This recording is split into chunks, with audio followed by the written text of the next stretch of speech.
Waves. Waves are formed in the ocean or seas when the wind blows across the water surface. The shape and size of the wave depend upon the speed of prevailing winds. In the waves, the surface water rises and falls. The actual forward motion in the water particles in a wave is limited. Therefore, waves travel great distances, but the water particles remain at the same place. You can observe the above phenomenon with a leaf floating on the surface of a still pond. Throw a stone in the water near the leaf. The waves created by the stone spread out in all directions. The leaf wobbles up and down as the waves pass but never moves horizontally. The leaf can be blown away by the wind but not by the waves. The rise and fall of water in a wave represent crests and troughs respectively. The horizontal distance from one crest to another or four or more trough is another is called a wave. The movement of the earth, the way the water is moving, it's according to the design of the earth. And the water particles are moving with that, goes up and down. The vertical distance from the crest to trough is the wave height. You can see it here in this drawing. Sometimes, especially during storms, huge oceanic waves are formed. Such waves can also be generated due to earthquakes or volcanic eruptions. These waves can be high as 20 to 30 meters. They are called tsunamis, pronounced as tsunami. Tsunamis is a Japanese word which means harbor wave. Su stands for harbor and nami stands for waves. It's a harbor wave. Tsunami occurs when a large mass of water is displaced. It's pushed. Movement of the earth inside the water pushes that water. It becomes wave, sends it up high. Excuse me. It causes of the underquake under the sea. It causes large areas of sea floor to rise or subsidize.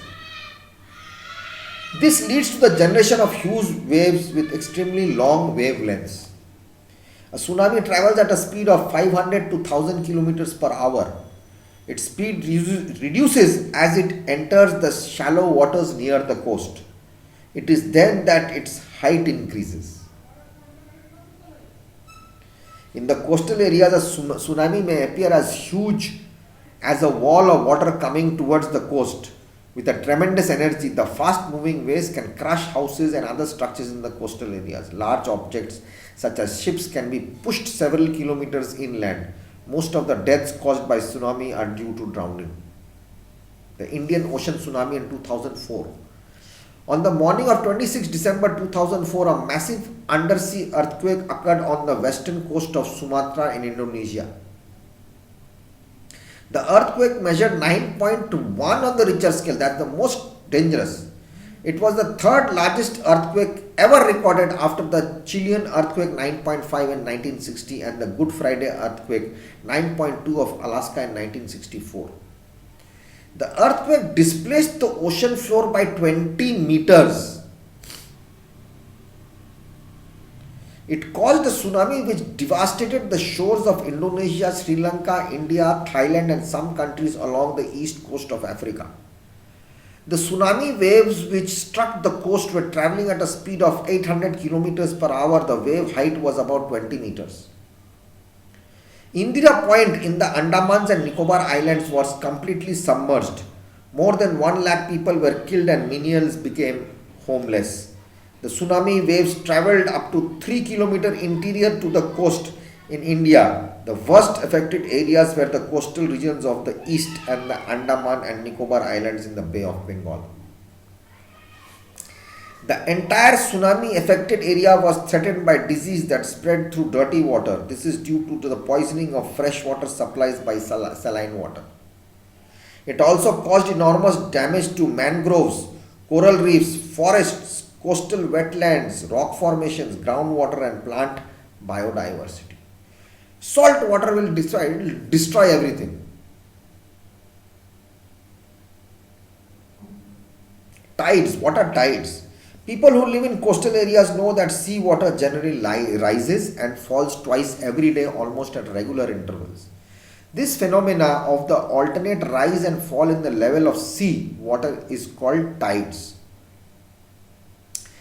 Tides are mostly experienced in oceans and seas. The gravitational pull of the moon and the sun on the surface of the earth causes tides. Actually, tides follow the apparent movement of the moon due to its closeness to the earth. Tides are two types, high tide and low tide. The rise of water level is called high tide, while the fall in water level it is called low tide. Tide do not rise to the same height every day. The relative position of the moon and the sun with respect to the earth is responsible for the variation of the height of tides. There are two extreme positions on full moon and new moon. The sun and moon and the earth are almost straight in a line.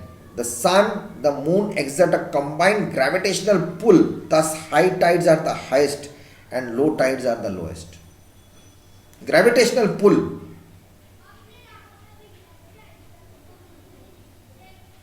It's towards down part.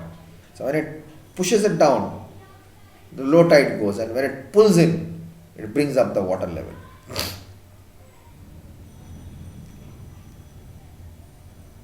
Combined gravitational pull. Thus, high tides are the highest and low tides are the lowest. This phenomenon is known as spring tide. On half moon day, the sun and the moon make a right angle on the earth. Thus, the gravitational pull of the sun and the moon tends to cancel each other. This results in a very small rise or fall in sea water and is known as neap tide.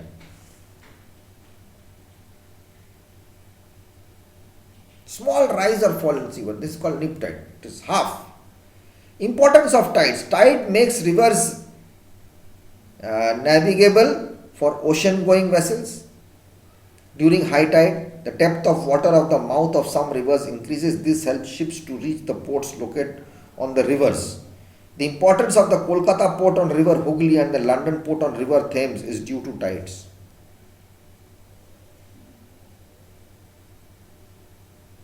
River Hooghly rises, ships can come in.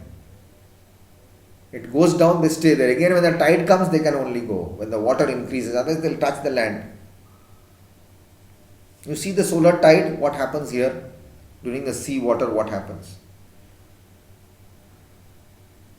Tides help to clear the sediments deposited by the rivers on their beds and thus prevents siltation of harbors. A tide increases, it pulls all the sand goes off. When it's pushed low tide, the sand is again pushed away so that they don't get stuck for the ships. It clears it. During the high tide, the saline water is stored in low-lying coastal areas. The water rises, it comes into the coastal areas, it gets stored there. This saline water is spread out in the fields and used to make common salt. Gujarat. The fishing industry is helped by the rhythm of tides. During high tide, fish come near the coast. The fishermen mostly sail out to the open sea during low tides and return to the coast while high tides. They go into the sea when it's low tide, and when it's high tide they come back, so that because the fish is close, they can catch fish more and bring in more fish. The energy of the tides is used to generate electricity. Tidal power stations have been set up in UK, Canada, France and Japan. Tidal, with the waves, with the help of water, tidal waves. Ocean currents. Ocean water moves from one part of the ocean to another. The movement of ocean water in the form of a stream is a definite direction on the ocean surface is called an ocean current. Ocean currents are like rivers in the sea, and their banks are beds, and beds are of sea water. Their banks and beds are sea water. Ocean currents are like rivers in the sea, they travel around. See, the ocean currents are like rivers inside the sea. You can see the drawing here. Sometimes ocean and tidal currents combine to form dangerous whirlpools called maelstorms in the ocean. These maelstorms are very common off the coast of Norway. The thundering roar of the maelstorms can be heard from much as 5 kilometers away. They start turning around inside the sea. Whirlpool. Movement of currents is visible on the ocean surface. Ocean currents develop due to the variation in the temperature of ocean water, variation in the density of the ocean water, direction of the prevailing winds, rotation of the earth, shape and position of the coast. The direction and movement of ocean current is largely controlled by the direction of the prevailing winds. Whichever side the wind is blowing, that side the current is going to flow. The water is going to move. The general circulation of ocean currents is clockwise. In the northern hemisphere, in the top part, it's clockwise as per a clock.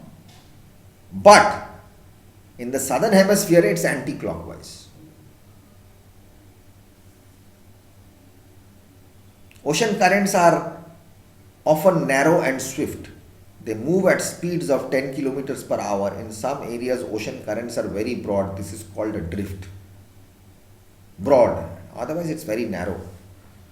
On the basis of temperature, ocean currents can be classified into two types, warm currents and cold currents. The difference temperature between warm and cold currents is only few degrees. Warm currents flow from the equatorial region towards the polar regions. Cold currents come from the polar regions towards the equatorial region. Currents in the Pacific Ocean in the northern hemisphere. Northern equatorial current, warm. Japan, Kuroshio current, warm. North Pacific current, warm. California current is again cold. In the southern hemisphere, South equatorial current is warm. East Australian current is warm. West wind drift is cold. Peru current is cold. It's like so on and so forth, the list is given.